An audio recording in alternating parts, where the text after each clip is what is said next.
여러분, 의학 역사에서요, 정말 위대한 발견이 때로는 상상도 못한 심지어 좀 비극적인 결과를 낳기도 하거든요. 오늘 들려드릴 이야기가 바로 그런 건데요. 한 의사가 수많은 생명을 구하려고 만든 치료법이 어떻게 완전히 새로운 병을 만들어내는지 그 놀라운 이야기 속으로 한번 들어가 보시죠.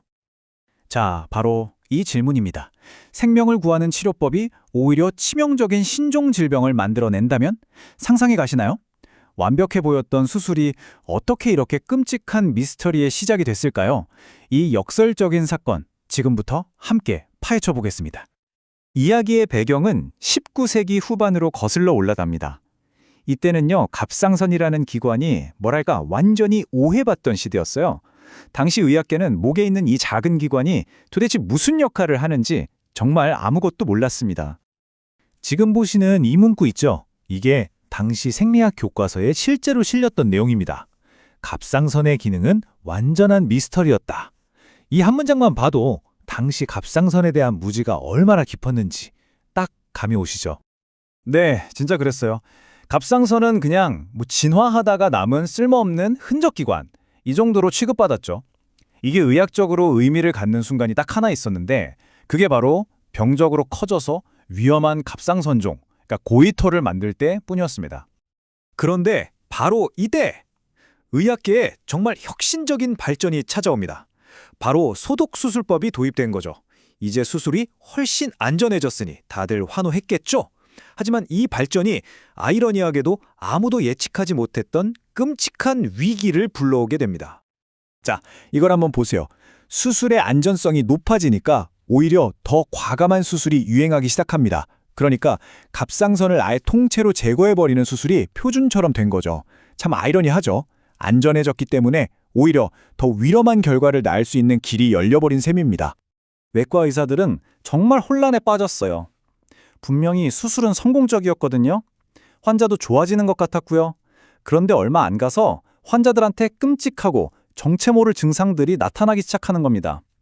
이런 비극적인 패턴이 계속해서 반복됐죠. 결국 의학계는 이 새로운 병에다가 갑상선 절제 후 악액질이라는 좀 어려운 이름을 붙였습니다. 여기서 스트루미프리바라는 말이 갑상선을 제거했다는 뜻인데요. 그러니까 병의 원인이 수술과 관련이 있다는 건 어렴풋이 짐작했지만 정확히 왜 이런 일이 생기는지는 아무도 몰랐던 거죠. 환자들이 겪는 고통은 정말 끔찍했습니다. 온몸의 근육의 힘이 쭉 빠지고 얼굴이랑 팔다리가 퉁퉁 붓고 심지어 지능까지 떨어졌어요. 그러다 결국엔 기력이 다 쇠해서 죽음에 이르게 되는 정말 무서운 병이었죠. 이 미스터리를 빨리 풀어야만 했습니다. 바로 그때 이 암울한 상황을 해결할 영웅이 등장합니다. 그의 이름은 테오도르 코어. 이 비극의 진짜 원인을 밝혀내 그야말로 결정적인 통찰의 순간을 맞이하게 될 사람이죠. 시간은 1883년 4월. 바로 이날 베른 대학의 테오도르 코어 교수가 획기적인 연구 결과를 발표합니다. 여러분, 바로 이 단 한 번의 발표가 갑상선 수술의 역사를, 의학 전체의 흐름을 완전히 바꿔놓게 됩니다. 코어 교수의 발견은 지금 보시는 것처럼 아주 명확하고 간단했습니다. 놀라울 정도로요. 왼쪽을 보세요. 갑상선을 전부 제거한 환자들은 여지없이 끔찍한 병을 얻었습니다. 그런데 오른쪽처럼 아주 작은 일부라도 남겨준 환자들은 계속 건강을 유지했다는 겁니다. 바로 이 차이였어요. 그래서 코어 교수는 이렇게 선언합니다. 갑상선을 완전히 절제하는 것은 비난받아 마땅하다. 분비선의 일부는 반드시 남겨두어야 한다. 이 한마디가 갑상선 수술의 새로운 황금률이 됐고 수많은 사람들의 목숨을 구하는 지침이 된 거죠. 자, 그런데 코호의 발견은 단순히 수술 이렇게 하세요에서 그치지 않았습니다. 이걸 넘어서 우리 인체가 어떻게 작동하는지에 대한 아주 심오하고 거대한 과학적 발견의 문을 활짝 열어젖힌 사건이었어요. 이 발견을 통해 내분비라는 그야말로 혁명적인 개념이 탄생하게 됩니다.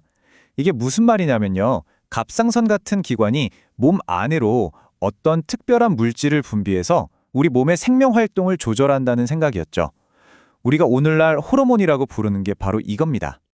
그때까지 쓸모없는 흔적 기관으로 여겨졌던 갑상선이 사실은 우리 몸의 신진대사, 성장, 신경계 기능까지 이 모든 걸 총괄하는 핵심 컨트롤 타워였다는 게 밝혀진 겁니다.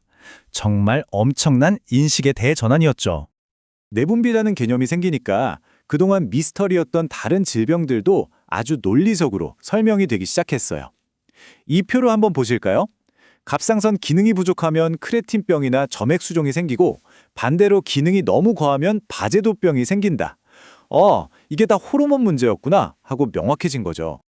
자, 이제 코호의 연구가 의학과 인류에게 얼마나 거대하고 또 지속적인 영향을 남겼는지 그 위대한 유산에 대해 이야기하면서 마무리를 해볼까 합니다. 그리고 1909년 마침내 테오도르 코어는 이 위대한 업적을 인정받아서 노벨 생리의학상을 수상합니다. 그의 연구 덕분에 갑상선종 수술은 더 이상 목숨을 건 위험한 도박이 아니라 누구나 안전하게 받을 수 있는 일상적인 수술이 되었습니다. 코어 교수는 직접 자기 손으로 수천 명의 환자들에게 되찾은 그리고 지속되는 건강을 선물했습니다. 그가 간접적으로 구한 생명은 아마 셀 수도 없을 겁니다. 여기서 끝이 아닙니다. 그의 발견은 오늘날 수백만 명의 삶을 돕고 있는 의학 분야죠. 바로 현대 내분비학, 즉 호르몬 연구에 단단한 기초를 마련했습니다. 코어서의 이야기는 오늘날 우리에게도 중요한 질문을 던지는 것 같습니다. 한때는 완전한 미스테리였던 것이 이제는 명확한 과학적 사실이 되었잖아요? 그렇다면 지금 우리가 풀지 못하고 있는 수많은 질병의 비밀들도 언젠가는 미래의 코어들에 의해 밝혀지지 않을까요? 인류의 위대한 과학적 탐구는 지금 이 순간에도 계속되고 있습니다.